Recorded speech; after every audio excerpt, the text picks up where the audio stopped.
Hi, my name is Judd Bell. I'm going to be narrating the Power of 3 video you see here today.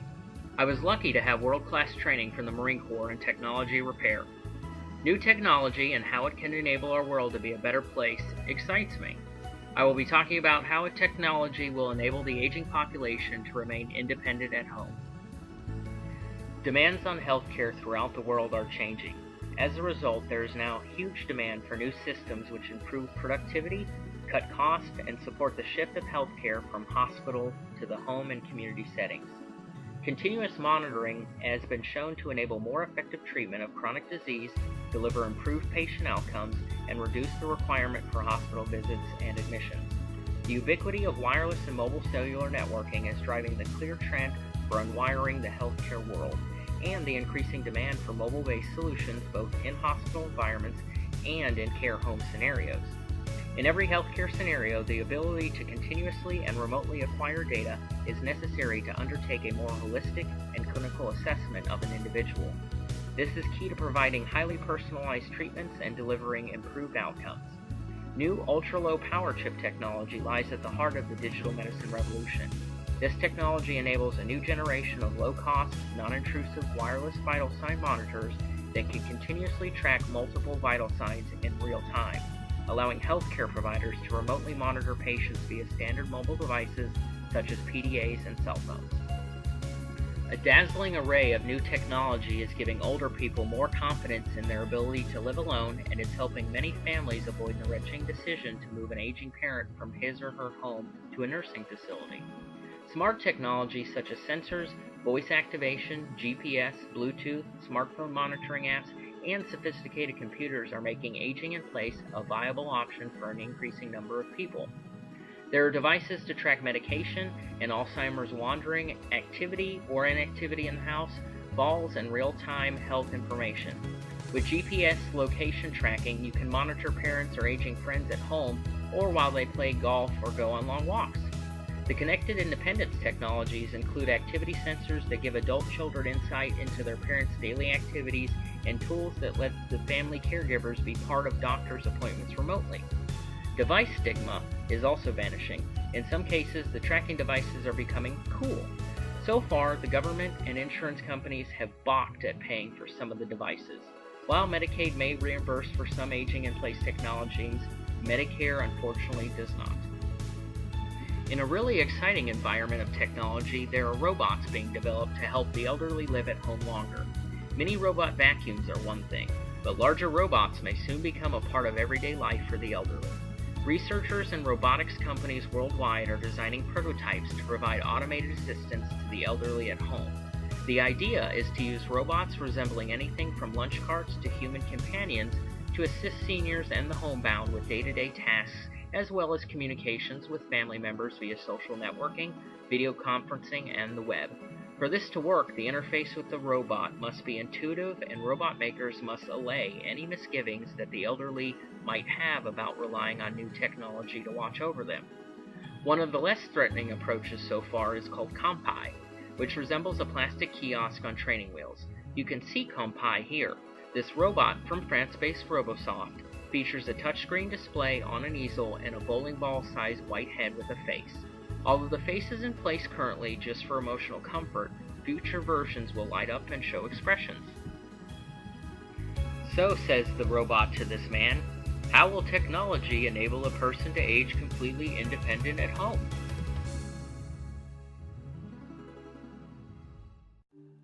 Good morning, I'm Heather Hinesley, and this is my Power of 3 video on the PACE program.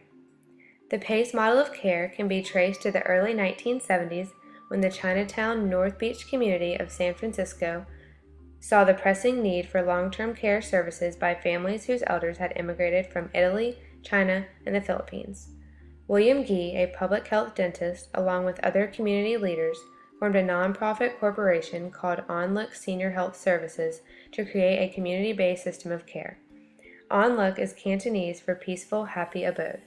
In 1974, OnLook began receiving Medicaid reimbursement for adult day health services. In 1978, OnLook model expanded to include complete medical care and social support of nursing home eligible older individuals. In 1990, the first program of all-inclusive care for the elderly, known as PACE, received Medicare and Medicaid waivers to operate. The National PACE organization was formed in 1994, and as of today, there are 104 PACE programs that operate in 31 states. In order to qualify for the PACE program, you must be 55 or older, live in a PACE service area, and be certified by the state to need nursing home level care.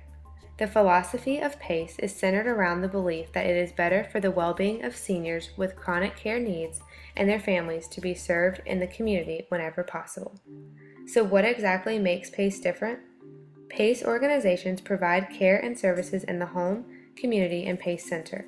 They have contracts with many specialists and other providers in the community to make sure that the patients get the care they need.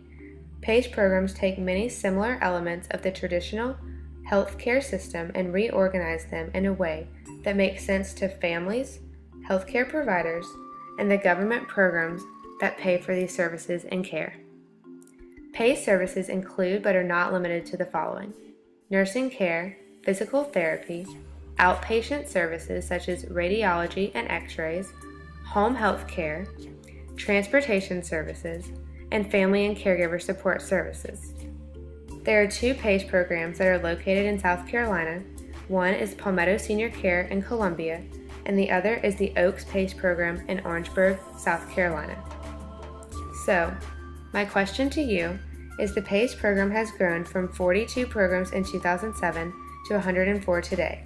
How can South Carolina expand the number of programs in order to reach more of a population?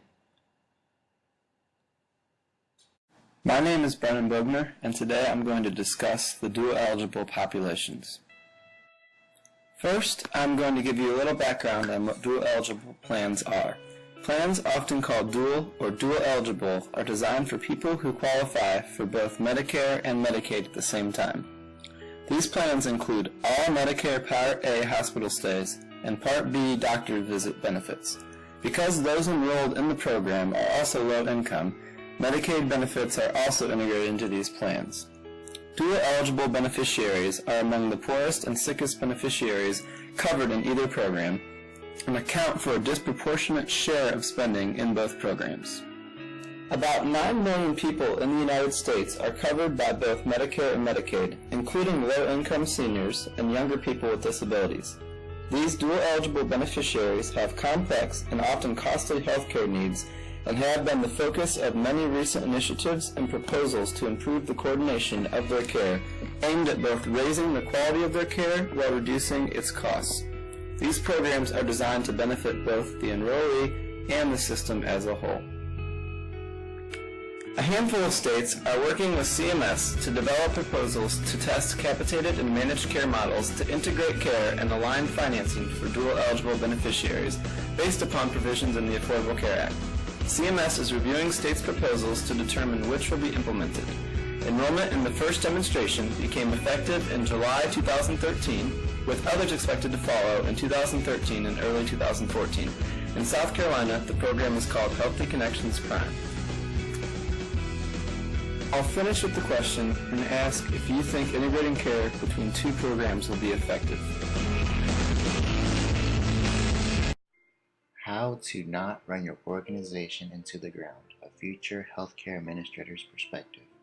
Hi everyone, my name is Dustin, and today I'm going to talk to you about the challenges that human resources and long-term care leaders deal with in long-term care, as well as how to recruit and retain employees.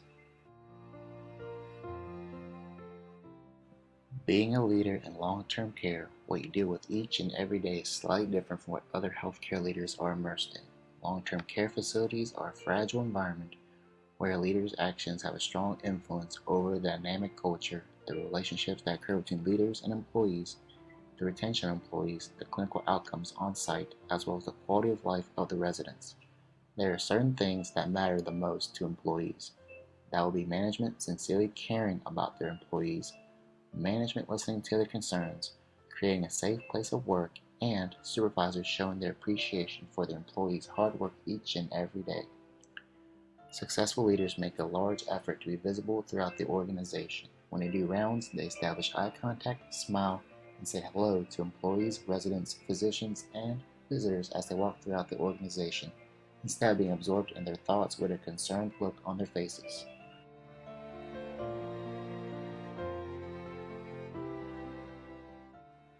Oftentimes than not, in unsuccessful organizations, this does not occur. The top reasons why employees end up leaving their place of work are that there are too many patients and they cannot give them the quality of care that they wanted. The pay was too low, they were not valued by the organization, they were dissatisfied with their treatment by their supervisors, or there was a lack of opportunity to advance. The direct care workers, such as CNAs, are the centerpiece to the long-term care system. They are the ones providing the care to the elderly and are the eyes and ears of the care system. CNAs have the direct influence on the quality of care and the quality of the patient's life. These people intentionally chose long-term care because of the desire to help others, and they are the ones being mistreated. More often than not, they are single moms who are at or near the poverty line with limited resources to fall back on if anything bad were to occur. Also, most are uninsured, which means that they are less likely to seek medical treatment until it's too late.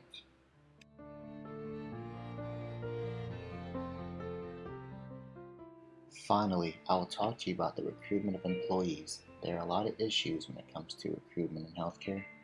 It has to do with communication most of the time.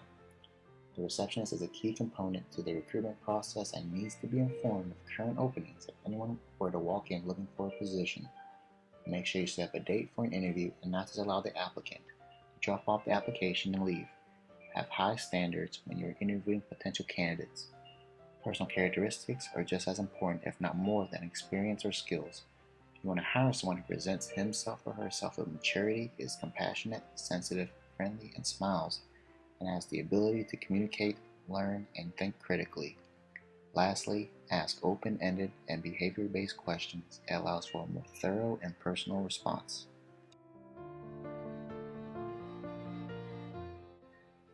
Now, based on what you know and have learned today, you know that direct care workers, such as CNAs, play a critical role in the success of a long-term care facility. In your opinion, as future healthcare administrators, what would you do or changes you would make to change the culture to assist CNAs in order to retain them long-term?